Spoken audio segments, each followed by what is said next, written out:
Eh bien, bonjour à toutes et tous, bienvenue dans cette nouvelle vidéo. Et aujourd'hui, ça va pas être très glorieux, hein, parce que, vous le savez, depuis maintenant 1 an, voire même 2 ans, Ubisoft passe véritablement un sale quart d'heure, avec moult de ces jeux qui ne fonctionnent pas en termes critiques, voire même commercial, et malheureusement, ça ne va pas en s'arrangeant.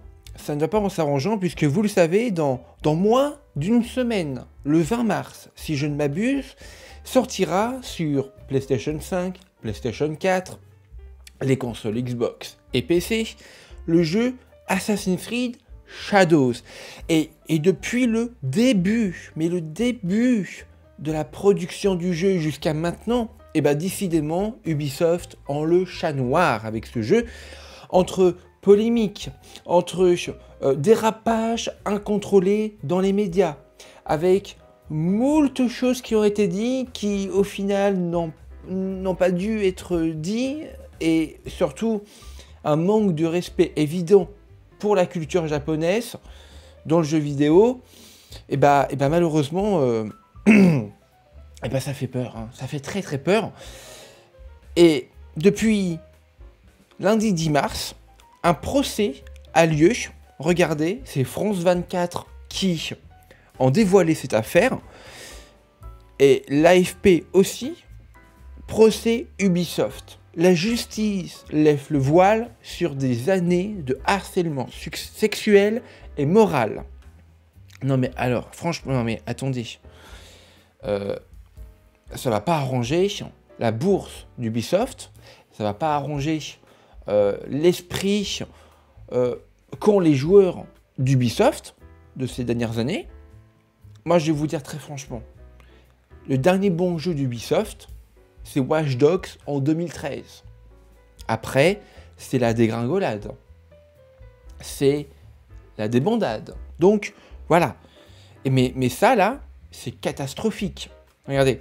Insultes sexistes, racistes ou homophobes, humiliation permanente. 3 anciens hauts cadres vont s'expliquer à partir de lundi 10 mars, donc c'était il y a 2 jours, et jusqu'au 14 mars au tribunal correctionnel de Bobigny pour du harcèlement sexuel et moral systémique qu'ils ont fait pendant plusieurs années sur plusieurs de leurs collaboratrices. Et les chefs d'inculpation sont immenses. Regardez. C'est donc après une série de témoignages anonymes sur X, le scandale éclate. Libération et Numérama en font un report en juillet 2020. Et donc, il s'est passé d'autres trucs à côté. Allez, c'est parti les amis, je vous en dis plus.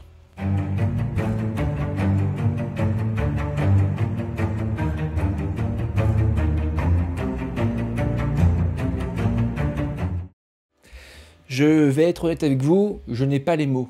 Je n'ai pas les mots pour décrire ce déchaînement de haine, de méchanceté gratuite, hein, c'est ce qui est, hein, c'est ce que c'est, hein, concernant les collaborateurs et collaboratrices d'Ubisoft. Et donc, si on regarde plus en détail, cet article de France 24, Serge Hauscoe, directeur créatif et numéro 2 du groupe, démissionne. Thomas François et Guillaume Patrux sont licenciés pour faute grave. Ce sont ces 3 hommes qui vont être jugés du 10 au 14. Il y a donc encore 2 jours de tribunal. Voilà. Pour avoir mené et encouragé un management toxique au sein du studio, selon des sources proches du dossier. Alors, les témoignages, concrètement, qu'est-ce qu'ils disent? Déjà, les témoignages, ce qu'il faut savoir, c'est que, déjà, c'est contre Thomas, dit Tommy François, alors vice-président du service éditorial d'Ubisoft, qui exposait à l'époque une atmosphère qui faisait régner dans les locaux à Montreuil. sur la période de prévention retenue par la justice de janvier 2012 à janvier 2020. Et cette personne, Thomas François, avait entre 38 et 46 ans. Nous avons aussi des mots durs qu'aurait dit cette personne. Alors, apparemment, ses habitudes au bureau, ce serait de diffuser des films pornographiques avec le son sur haut-parleur, embrasser par surprise des salariés sur la bouche, jouer à Chabit, commenter en public le physique des employés qu'il traite de, et je cite, connasse, laidron, salope ou morue. Non mais attendez. C'est une blague. Enfin, non mais... Et tout ça avec une étroite complicité avec les ressources humaines qui malgré plusieurs plaintes, ne faisaient pas grand-chose. Voilà. Bon, on continue. Alors qu'elle porte une jupe, Tommy François oblige une jeune collaboratrice qu'il vient d'embaucher de faire le poirier dans l'open space. Il ligote à une chaise cette même employée, la place dans l'ascenseur et l'envoie à un autre étage. Non mais... Et c'est pire.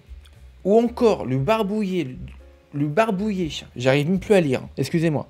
Le barbouiller le visage de feutre, puis la contrainte à suivre une réunion sans pouvoir se laver. Mais les personnes qui étaient à cette réunion, physiquement parlant, ils ne pouvaient pas voir que cette jeune femme avait des marques, des traces qui n'étaient pas censées être là.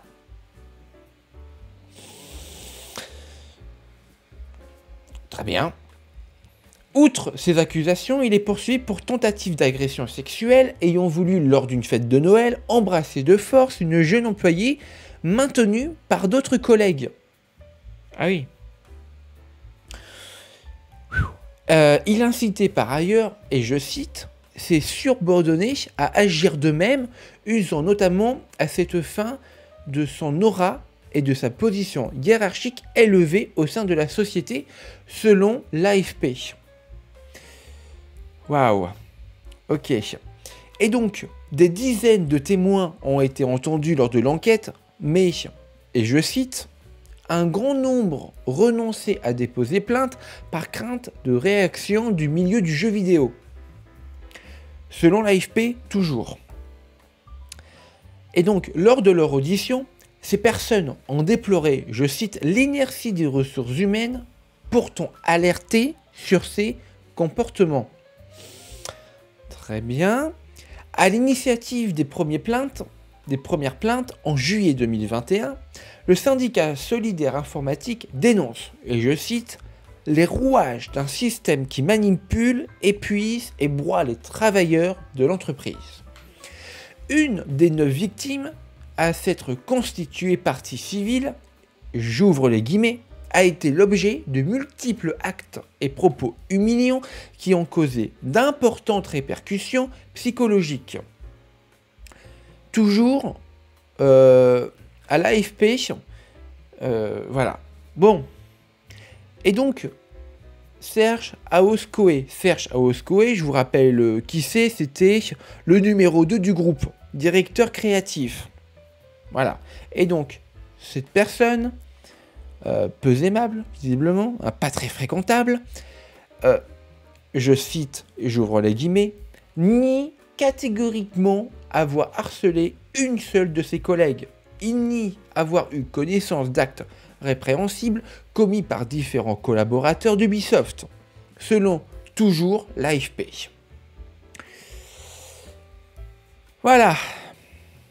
Et donc, c'est un argumentaire, bien évidemment, et encore heureusement, que les parties civiles sur lequel ne sont pas d'accord.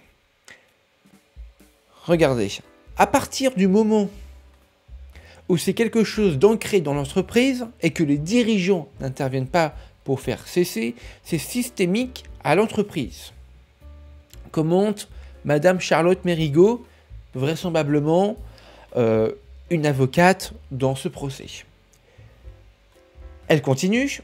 J'ai vu passer plusieurs dossiers de harcèlement moral ou sexuel et je n'ai jamais vu une telle volonté d'humilier, ajoute l'avocate du syndicat des travailleuses et travailleurs du jeu vidéo.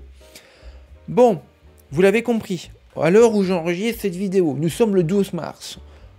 La décision de justice serait donc le 14 mars, dans 2 jours. Je vais vous faire une vidéo pour cela, pour savoir où cela en est, quelle décision a été prise.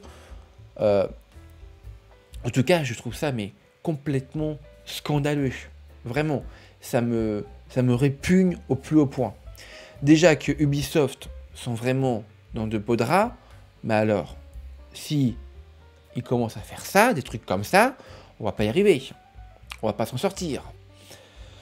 Donc bon, voilà les amis, c'est la fin de cette vidéo pas très joyeuse, hein, voilà, sur un sujet qui me déplaît au plus haut point.